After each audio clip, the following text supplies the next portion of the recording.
Hello friends, আপনাদের সবাইকে স্বাগত জানাই আপনাদের ফেভারিট ইউটিউব চ্যানেলে, যার নাম সায়েন্স গুরু স্যার অলক। আর আজকের এই ভিডিওতে আমি ত্রিপুরা টেট এক্সামের টেট 1 এবং টেট 2, তার মানে পেপার 1 এবং পেপার 2 যারা পরীক্ষা দিচ্ছেন তাদের জন্য এই ভিডিওটি খুবই গুরুত্বপূর্ণ। কারণ এই ভিডিওতে আমি টেট 1, পেপার 1 এবং পেপার 2 এর রেশিও অ্যান্ড প্রপোর্শন, অনুপাত সমানুপাত থেকে কয়েকটি কিছু ইম্পর্টেন্ট প্রশ্ন এবং তাদের শর্টকাট ট্রিক্স নিয়ে আলোচনা করার চেষ্টা করব। আশা করি আপনাদের কাজে লাগবে।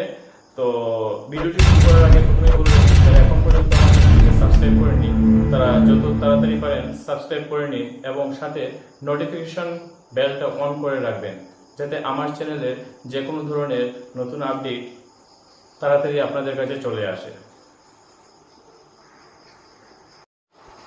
তাহলে শুরু করে নেওয়া যাক আজকের এই ভিডিও। প্রথমে আমাদেরকে বুঝতে হবে অনুপাত সমানুপাত নিয়ে। তো আমরা যদি ধরি যে এ বি সি ডি চারটি রাশি তারা ক্রমিক সমানুপাতি, এ বি সি ডি এই চারটি রাশি ক্রমিক সমানুপাতি, তাহলে আমরা বলতে পারি A is to B equal C is to D, অথবা A by B equal C by D. যদি চারটি রাশি এ বি সি ডি চারটি রাশি ক্রমিক সমানুপাতি হয়, এ বি সি ডি চারটি রাশি ক্রমিক সমানুপাতি হয়, তাহলে আমরা বলতে পারি A is to B equal C is to D, অথবা A by B equal C by D. এই ইকুয়েশনটা আমাদের কাছে খুবই গুরুত্বপূর্ণ, কারণ আমরা যতগুলো অঙ্ক করব অনুপাত সমানুপাত ক্রমিক সমানুপাতিক থেকে এই ইকুয়েশনটা আমাদের প্রত্যেকটা ক্ষেত্রেই ইউজ করতে হবে। এটা হলো যদি চারটি রাশি ক্রমিক সমানুপাতি হয়। এখন যদি তিনটি রাশি ক্রমিক সমানুপাতি হয়, এ বি সি যদি তিনটি রাশি ক্রমিক সমানুপাতি হয়, তাহলে যে ইকুয়েশনটা হবে সেটি হবে A is to B equal B is to C, অথবা A by B equal B by C. তাহলে এই দুটি ইকুয়েশন আমাদের কাছে খুবই গুরুত্বপূর্ণ, কারণ আমরা এই ভিডিওতে যে কোয়েশ্চেন আনসারগুলো নিয়ে ডিসকাস করার চেষ্টা করব, সেগুলি প্রত্যেকটি এই A by B equal C by D অথবা A by B equal B by C এই ইকুয়েশনের উপর নির্ভর করে সমাধান করতে হবে। তাহলে দেখে নেওয়া যাক আমাদের প্রথম প্রশ্নটি কি দেওয়া আছে। তাহলে দেখে নেওয়া যাক আমাদের কাছে প্রথম প্রশ্নটি কি দেওয়া আছে। আমাদের কাছে প্রথম যে প্রশ্নটি দেওয়া আছে সেটি হলো 3, 4 এবং 6 এর চতুর্থ সমানুপাতি কত। 3, 4 এবং 6 এর চতুর্থ সমানুপাতি কত। যদি আমরা চতুর্থ সমানুপাতিটি x ধরি, তাহলে যে ইকুয়েশনটি হবে সেটি হবে 3:4 ইকুয়াল 6:x। কারণ আমরা জানি এ বি সি ডি যদি চারটি সংখ্যা ক্রমিক সমানুপাতি হয়, তাহলে A is to B equal C is to D, তার মানে 3:4 ইকুয়াল 6:x। এই ইকুয়েশনটা সিম্পলিফাই করে আমাদের x এর ভ্যালু নির্ণয় করতে হবে। 3:4 that means 3/4 equal 6:x that means 6/x। যদি আমরা ক্রস মাল্টিপ্লাই করি তাহলে হবে 3x equal 4 into 6 implies x equal 4 into 6 divided by 3। যদি 3 আর 6 ক্যান্সেল করি তাহলে হয়ে যাবে 2, 4 into 2 that is 8, তার মানে x equal 8। তাহলে চতুর্থ সমানুপাতিটি হবে 3, 4 এবং 6 এর চতুর্থ সমানুপাতিটি হবে 8। তাহলে কারেক্ট আনসারটি হয়ে যাবে option number A. A 8।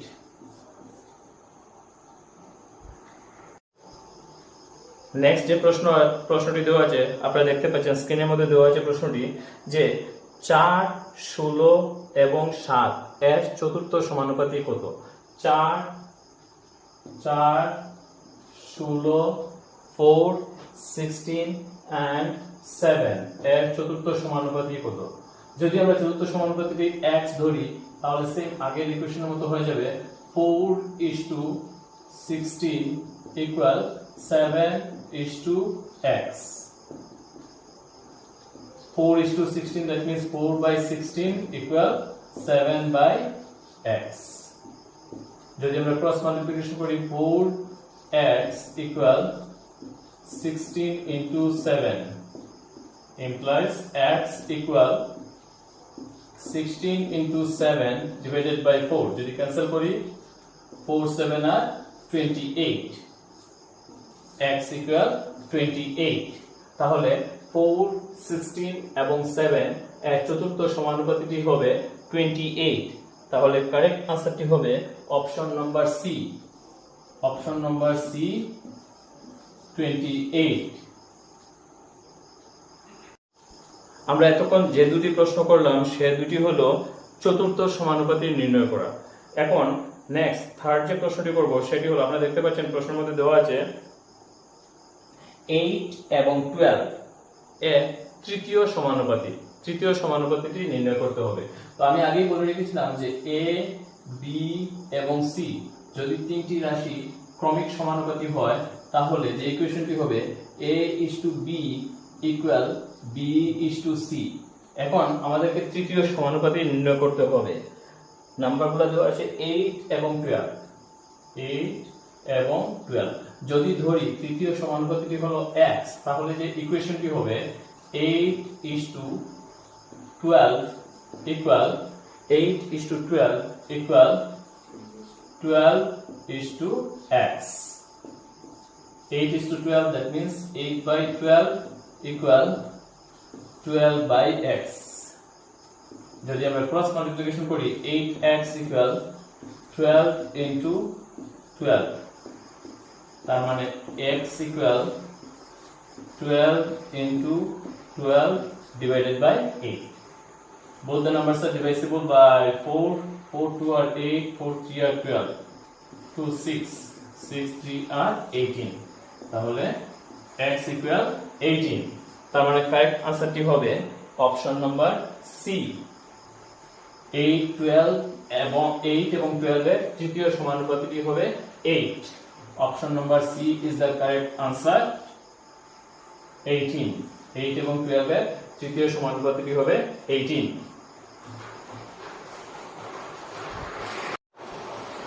Dear friends, তারপরের যে প্রশ্নটি দেওয়া আছে একটু অন্য ধরনের প্রশ্ন। প্রশ্নটি যেমন আপনারা দেখতে পাচ্ছেন স্ক্রিনের মধ্যে দেওয়া আছে a:b equal 3:4 এবং b:c equal 8:9 হলে a:b:c equal কত? এখানে দেওয়া আছে, প্রশ্নটার মধ্যে দেওয়া আছে a:b equal 3:4। আমরা যদি লিখি a:b equal 3:4, a:b equal দেওয়া আছে 3:4 এবং b:c equal 8:9। এখান থেকে আমাদেরকে বের করতে হবে a:b:c equal কত। তো এই ধরনের কোয়েশ্চনের ক্ষেত্রে প্রথমে আমরা দেখব যে যেহেতু আমাদেরকে a:b:c, তার মানে b এর ভ্যালুটা সেম করতে হবে। তো b প্রথম ইকুয়েশনের মধ্যে দেওয়া আছে b equal 4 এবং দ্বিতীয় ইকুয়েশনে b ভ্যালু দেওয়া আছে 8। যদি দুটি ইকুয়েশনকে, প্রথম ইকুয়েশনকে যদি আমরা দুটি নাম্বারকে a এবং b দুটি নাম্বারকে যদি আমরা 2 দিয়ে মাল্টিপ্লাই করি তাহলে পেয়ে যাব 3 2 আর 6 4 2 আর 8। সিম্পলিফাই করলে আবার আমরা আগের ইকুয়েশনে চলে আসব 3:4। এখন a:b equal 6:8 এবং b:c equal 8:9। তার মানে b দুটো ক্ষেত্রে b এর ভ্যালু সমান। তার মানে আমরা লিখতে পারি a:b:c equal a কত 6, b 8 এবং c 9। a:b:c equal 6:8:9। এই ধরনের কোশ্চেনের ক্ষেত্রে যদি a:b equal এবং b:c equal এরকম যদি কোশ্চেন দেওয়া থাকে এবং আমাদেরকে a:b:c বের করতে হবে তাহলে b এর ভ্যালুটা সেম করতে হবে। b এর ভ্যালুটা সেম করতে হবে। তাহলে কারেক্ট आंसर হবে option number D. Correct answer is option number D, 6:8:9। Same একই রকমের আরেকটি প্রশ্ন দেওয়া আছে, আপনারা দেখতে পাচ্ছেন স্ক্রিনের মধ্যে দেওয়া আছে প্রশ্নটি। একই রকমের আরেকটি প্রশ্ন দেওয়া আছে 15 এবং 30 এর তৃতীয় সমানুপাতিটি কত? 15 এবং 30 এর তৃতীয় সমানুপাতিটি কত? যদি আমরা তৃতীয় সমানুপাতি x ধরি তাহলে হবে আমরা যে ইকুয়েশনটি পাবো সেটি হবে 15:30 equal 30:x. 15:30 that means 15/30 equal 30/x. যদি আমরা ক্রস মাল্টিপ্লিকেশন করি তাহলে হবে 15x equal 30 into 30 implies x equal 30 into 30 divided by 15. যদি আমরা ক্যান্সেলেশন করি 15 2 আর 30 implies x equal 30 into 2 that is 60. তাহলে কারেক্ট আনসারটি হবে option number C. Option number C is the right answer 60. 15 এবং 30 15 এবং 30 এর তৃতীয় সমানুপাতিটি হবে 60. এখন আমরা ধীরে ধীরে একটু কঠিন প্রশ্নের দিকে যাচ্ছি। যেমন এখনের যে প্রশ্নটি দেওয়া আছে আপনারা দেখতে পাচ্ছেন স্ক্রিনের মধ্যে দেওয়া আছে প্রশ্নটি a:b equal 2:3, b:c equal 5:7 এবং c:d equal 3:10 হলে a:d equal কত?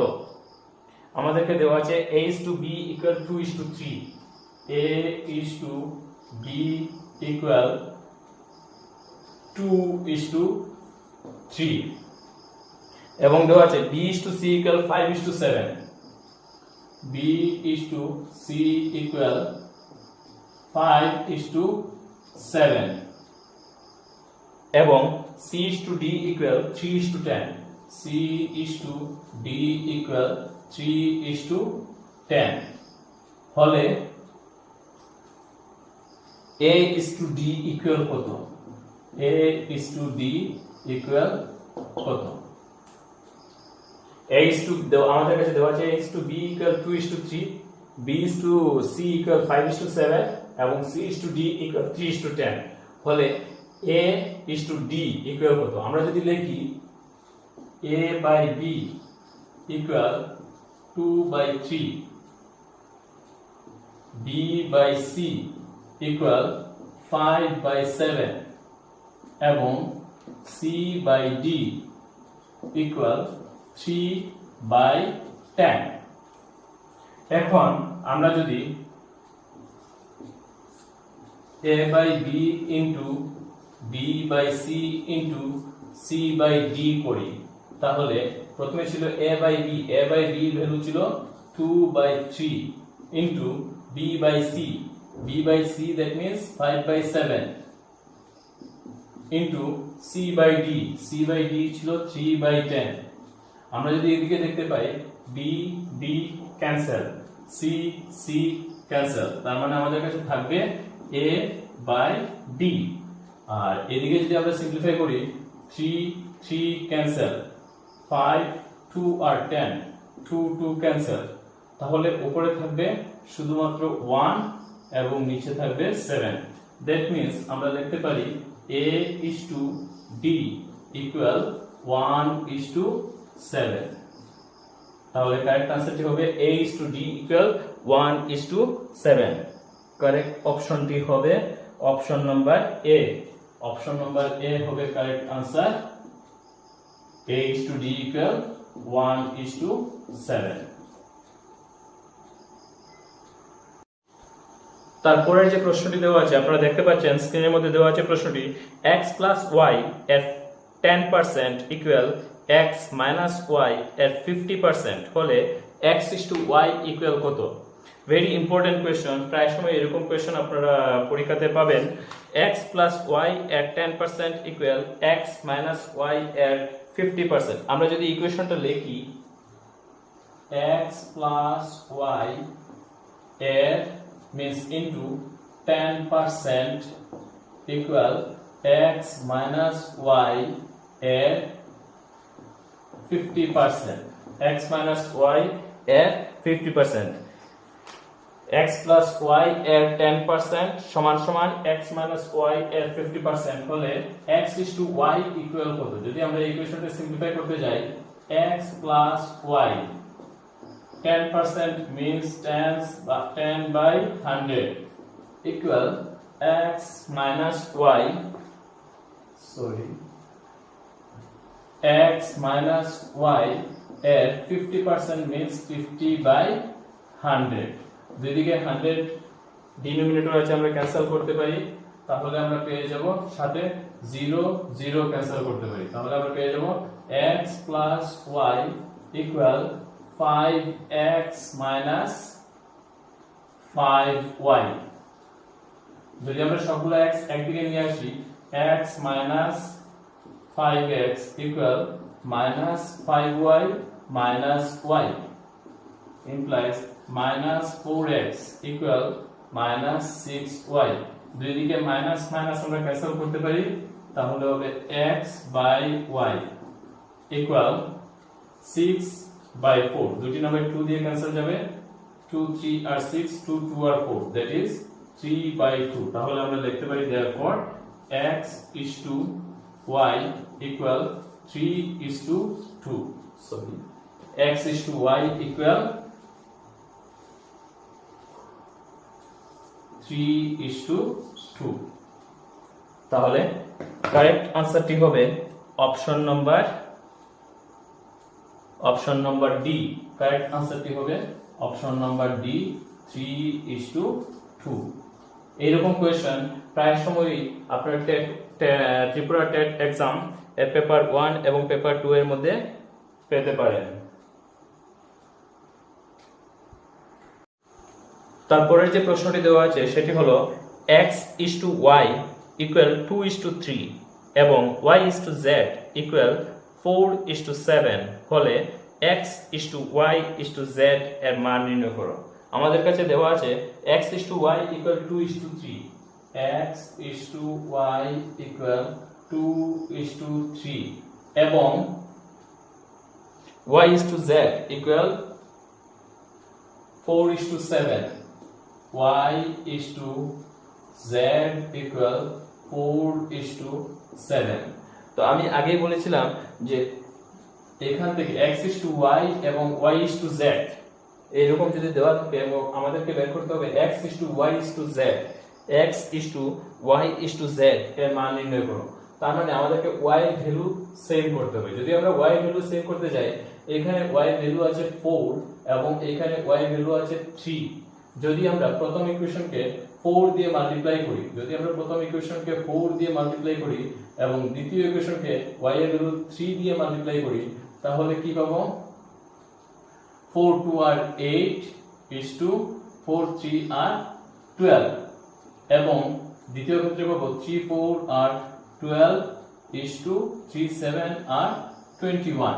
এখন x is to y equal 8 is to 12 এবং y is to z equal 12 is to 21। তার মানে দুটি ক্ষেত্রেই y এর ভ্যালু সমান।